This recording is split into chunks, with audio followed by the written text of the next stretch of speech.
AITA for telling my sister she's not allowed to bring her homemade food to Thanksgiving because her cooking is ruining the meal. I need to start this by saying that I love my sister. I really do.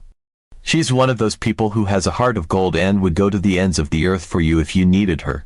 She's the one who remembers everyone's birthdays, the first to volunteer to babysit when someone needs help, and the person who organizes family game nights just to bring everyone together.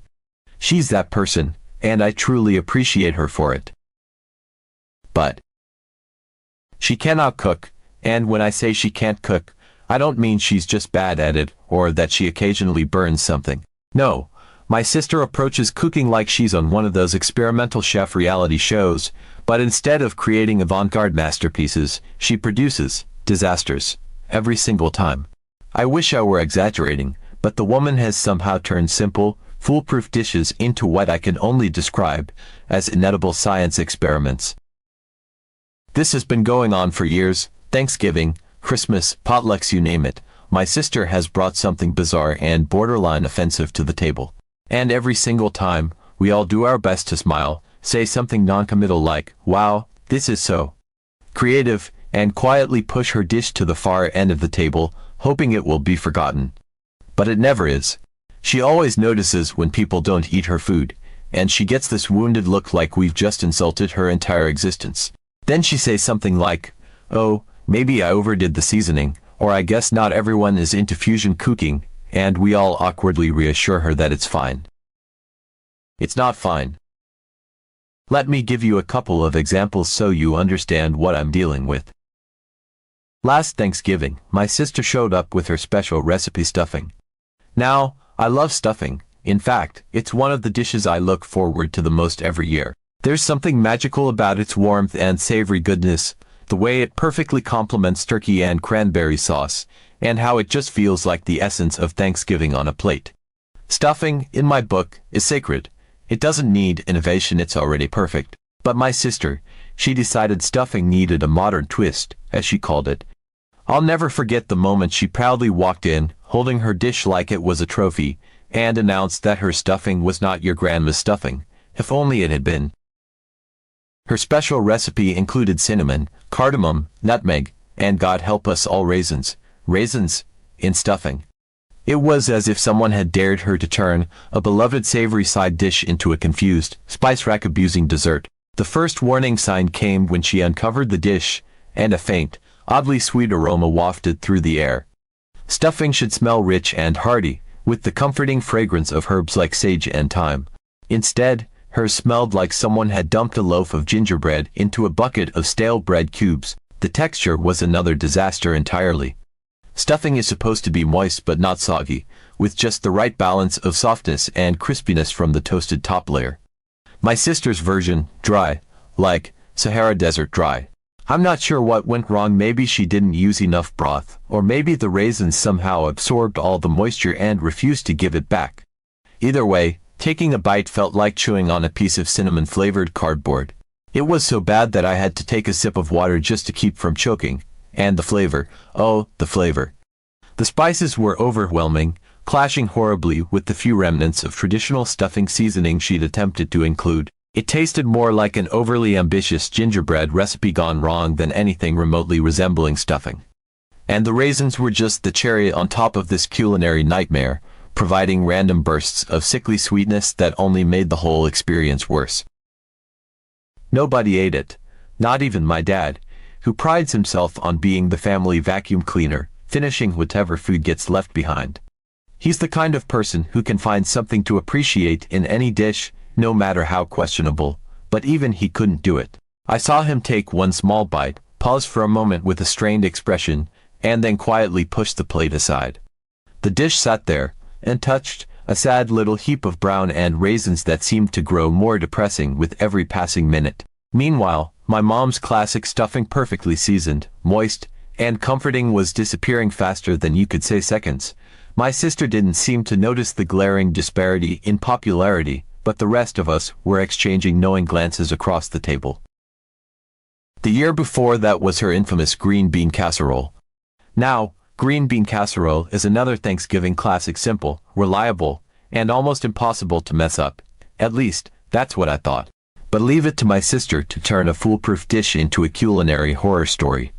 She decided to make it healthier, because apparently green beans weren't healthy enough on their own. Instead of using the traditional cream of mushroom soup as a base, she swapped it out for coconut milk. And instead of crispy fried onions on top, she used almond flour as some kind of alternative crumb topping. The result? A lumpy, chewy concoction that bore no resemblance to green bean casserole as we know it. The texture was the first red flag. It wasn't creamy or smooth, it was thick, gluey, and somehow chewy. I didn't even know a vegetable casserole could be chewy until I encountered this monstrosity. And the flavor? It was like eating green beans dipped in sweetened condensed milk. The coconut milk added an odd sweetness that clashed horribly with the savory nature of the dish, while the almond flour topping just turned into a soggy, gritty mess. Every bite was a confusing combination of too sweet and not quite right. I remember looking around the table and seeing everyone subtly grimacing as they tried to swallow their first and only bites. People were discreetly scraping it into napkins or pretending their plates were already full just to avoid having to take any. Once again, nobody touched it. It became the dish of shame, sitting there on the table as a silent testament to my sister's well-intentioned goal, and nobody eats it. The pattern is as predictable as it is exhausting, and yet she somehow never picks up on the fact that her contributions aren't exactly appreciated. So, I decided to do something bold. I called my sister and gently suggested that this year, she bring something other than food. I thought I was being kind about it. I told her how much I appreciate her effort every year and how I know she puts so much thought into her dishes, but that this year, I wanted to streamline things. I suggested she bring wine, soda, or even flowers, things that are always appreciated and can't possibly go wrong. She did not take it well. The moment I brought it up, her tone shifted. She asked me, "Are you saying you don't want me to cook?" And I could already hear the hurt in her voice. I tried to explain that it wasn't about her, it was about keeping things simple and cohesive. I even told her how much work I was putting into hosting and how I just wanted to take some of the pressure off her. But she wasn't having it. She said I was being controlling and shutting her out of the family gathering. Then she hit me with, "Thanksgiving is about everyone contributing, not you deciding what's acceptable." I was stunned. I didn't know how to respond. I told her that everyone appreciates her effort, but that I thought this would be easier for everyone and still let her be part of the celebration. She doubled down, saying I was making her feel like she wasn't good enough and that I was ruining Thanksgiving. Then came the kicker. "Well, I'm bringing my green bean casserole whether you like it or not." At that point, I just gave up. I said, "Okay, do whatever you want," and hung up. Now, word has gotten out to the rest of the family. Apparently, my sister vented to my mom, who is firmly on her side. My mom called me and said I was being too rigid and that Thanksgiving isn't about the food, it's about family. She told me I should just let my sister bring whatever she wants and not make such a big deal out of it. A couple of my cousins chimed in too, saying things like, "It's the thought that counts, and you're being kind of harsh." But here's the thing, I'm the one hosting. I'm the one putting all this time, effort, and money into making a beautiful meal. Is it really so wrong to want the food to be good? To want people to actually enjoy what's on the table? I don't think it's fair that I have to cater to my sister's feelings at the expense of the entire meal. At this point, I don't know what to do. Do I just let her bring the casserole and resign myself to another year of awkwardly avoiding it? Do I accidentally forget to put it out on the table? Or do I stand my ground and risk blowing up the whole holiday? I feel like no matter what I do, someone's going to be upset. Am I really the bad guy here? I just want people to leave my Thanksgiving dinner happy, full, and not traumatized by coconut milk-covered green beans. Update 1. Alright, well, things have escalated fast. First off, thank you to everyone who commented on my original post. It was both comforting and eye-opening to read all of your advice. I tried to compromise, I really did, but this situation has taken on a life of its own, and Thanksgiving is still weeks away. After the last conversation with my sister, where she declared she'd be bringing her green bean casserole whether I liked it or not, I tried to take a step back and let things settle. I figured she'd cool down and, Worst case scenario, show up with her casserole as usual, and we'd all just deal with it. But things didn't settle. In fact, they've gotten worse, and now I feel like I'm starring in a reality show called Thanksgiving, the host's nightmare. It started a few days after that initial call. My sister was being unusually quiet in our family group chat, which normally lights up this time of year with everyone sharing plans and coordinating who's bringing what. I chalked it up to her being upset with me and thought, fine, maybe some space will do us both good. But then I started hearing things through the grapevine. First, my mom called me. She wasn't outright scolding me, but she was definitely team sister. She started saying things like, "You're overthinking all of this, and it's just one dish, let it go." I stayed calm and explained again that I didn't want to offend my sister. But I also didn't want her to feel pressured to experiment in the kitchen when it hasn't worked out in the past. That's when my mom dropped a bombshell. "Oh, she's been working hard on something special. You're going to love it. She's calling it her Thanksgiving surprise." Thanksgiving surprise, alarm bells went off in my head. This was the same woman who once put diced mango in mashed potatoes because she thought savory and sweet was trending. I pressed for more details, but my mom clammed up, saying she didn't want to ruin the surprise. She told me I was being too rigid and that I needed to let people contribute in their own way. I was about to drop it when she accidentally let something slip. My sister's recent grocery haul included canned oysters and edible glitter. I think my soul left my body for a moment. That night, I called my husband and vented for a solid 20 minutes about canned oysters and glitter. He tried to be supportive, but even he was clearly at a loss for how to respond. His suggestion, just make extra mashed potatoes, not exactly a solution, but I appreciated the effort. Then things got worse. A few days later, my cousin sent me a screenshot from the family group chat, the real family group chat. You know, the one I wasn't invited to, because why would the person hosting Thanksgiving need to be part of the conversation about Thanksgiving, right? Anyway, the screenshot revealed exactly what I'd feared. My sister had gone full steam ahead with her plans for the Thanksgiving trio experience. In fact, she'd been using the chat to rally support, hyping up her creations as though she was a contestant on Top Chef. She kept saying this trio was her way of elevating Thanksgiving and introducing the family to new culinary horizons. I don't even know where she gets this language from. She sounds like she's auditioning for a Food Network special instead of contributing to a family potluck. Apparently, she's been putting a lot of effort into making the trio the main event. According to her, it's not just about the dishes. It's about the experience. She's designing little menu cards to describe each dish and creating custom place settings that will reflect the artistry of the meal. I can't even type that without cringing. Menu cards. For Thanksgiving, this isn't a Michelin-starred restaurant. It's my dining room. At this point, I don't know whether to laugh, cry, or start preemptively drinking, probably all three. From what I've gathered, and I wish I didn't know as much as I do, her Thanksgiving trio experience includes the following. Oyster surprise. This dish immediately set off alarm bells. The main ingredient, canned oysters. Let me just say, I have nothing against oysters in the right context, but canned oysters. For Thanksgiving, she apparently plans to combine them with crushed saltine crackers, which already sounds like a questionable pairing, and then top it off with some kind of secret glaze.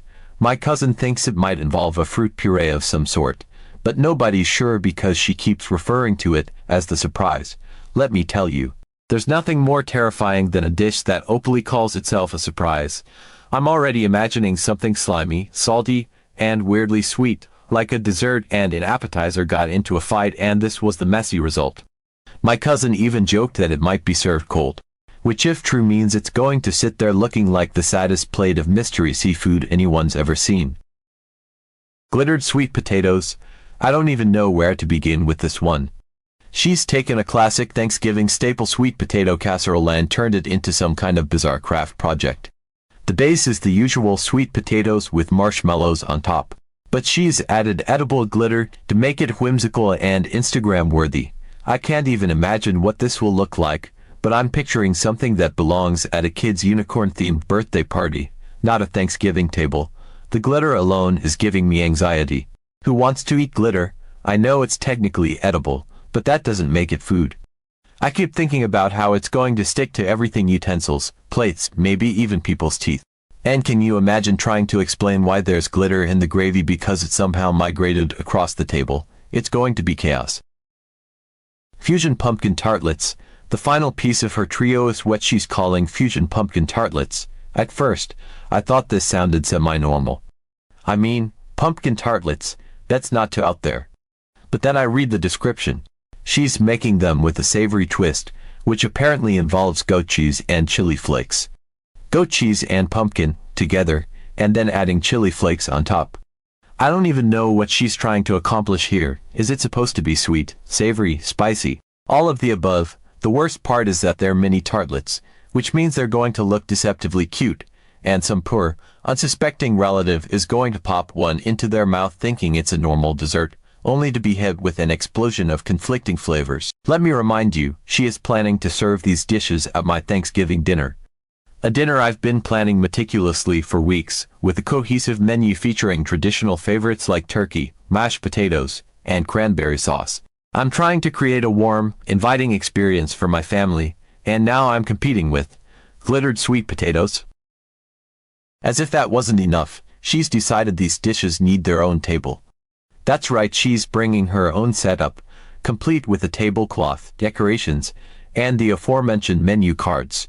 She's essentially staging a pop-up restaurant in my dining room, and I'm supposed to just smile and roll with it. At this point, the family is split. Half of them think I'm overreacting and should just let her do her thing. My mom has been calling me regularly to tell me I'm being too controlling and that I need to loosen up. She even said, "Who cares if it's a little different? Thanksgiving is about family, not the food."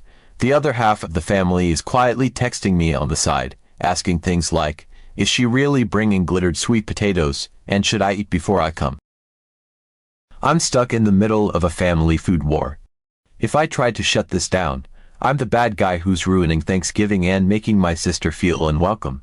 But if I let it happen, my carefully planned dinner turns into a chaotic mashup of traditional dishes and experimental atrocities.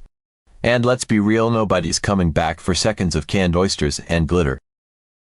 The worst part is, Thanksgiving is still weeks away, and I feel like I'm already losing control of the narrative. My sister has turned this into a whole thing, complete with her own fan club, and I'm the villain in her story. I've tried to compromise, but at this point, I feel like no matter what I do, someone's going to be upset. The only question is whether it'll be me or the entire extended family. Right now, my options feel limited. Do I let her bring her trio and hope for the best? Do I preemptively order pizza as a backup?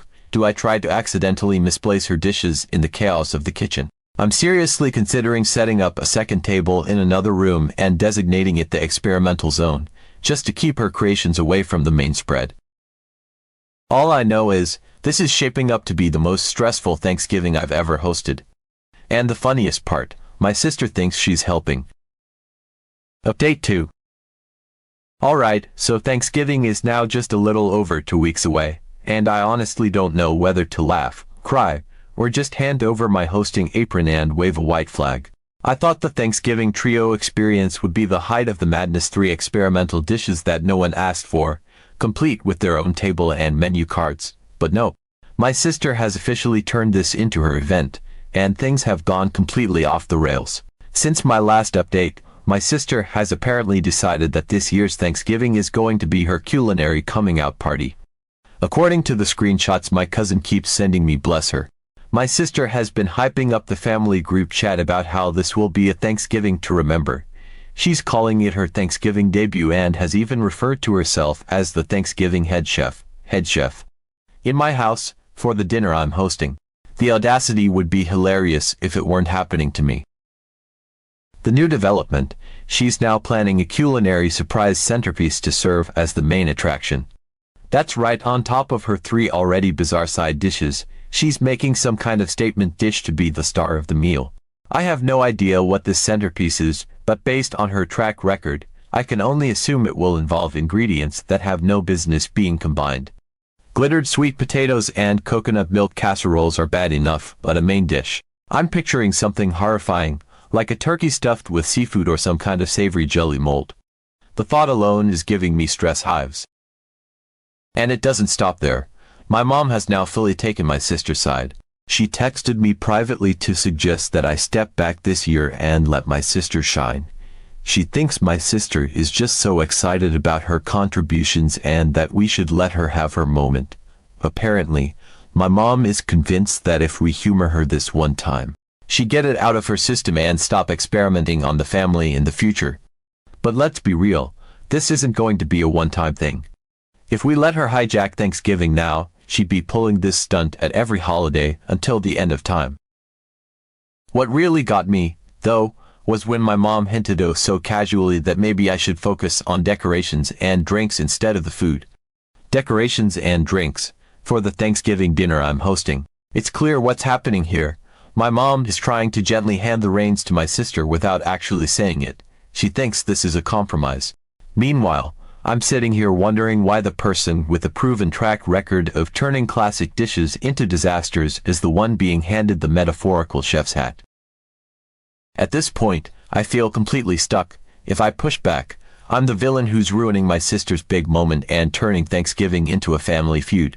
But if I let her take over, I'm essentially giving up on the nice, cohesive dinner I've been planning for weeks and subjecting everyone to her culinary experiments. And let's be honest, there's no way she's going to stick to a cohesive theme. My carefully planned menu of turkey, mashed potatoes, and cranberry sauce is going to be gate-crashed by glittery side dishes and whatever monstrosity she has planned as a centerpiece. And it's not just my mom. Other family members are starting to chime in, too. A few people in the group chat are openly cheering her on, saying how fun and creative her ideas sound. One of my aunts even said she's looking forward to trying something new, easy for her to say, since she's not the one hosting. On the flip side, I'm still getting side texts from the more reasonable family members who are quietly horrified. My cousin sent me a message that just said, "I heard glitter turkey, please tell me this isn't real." I have no idea if she's joking or if glitter is actually part of the centerpiece, but honestly, nothing would surprise me at this point. The worst part is that Thanksgiving is still 2 weeks away, and the drama just keeps escalating. I tried talking to my husband about it, but he's in full don't rock the boat mode. His suggestion: maybe we just let her do her thing and focus on making sure the other food is really good. I know he's trying to keep the peace, but the thought of my sister's glitter-covered sweet potatoes sitting next to my perfectly roasted turkey is making me physically ill. At this point, I don't even know what to do. Do I let her bring her Thanksgiving debut to life and just hope for the best? Do I confront her and risk turning the entire holiday into a family showdown? Or do I preemptively sabotage her efforts by accidentally forgetting to set out her dishes? The last option is looking more tempting by the day, but I know it's only going to make things worse in the long run. The funniest part, my sister probably thinks she's doing everyone a favor. She's convinced that her artistic contributions are going to elevate Thanksgiving to some kind of high-class culinary event. Meanwhile, the rest of us are just praying she doesn't serve us anything with glitter, canned oysters, or chili flake pumpkin tarts. So here I am, stuck in the middle of what's shaping up to be the most chaotic Thanksgiving ever. I wanted a nice, traditional dinner where everyone could relax and enjoy themselves. Instead, I'm hosting what feels like a cross between a cooking competition and a family intervention. Thanksgiving hasn't even happened yet, and I'm already exhausted.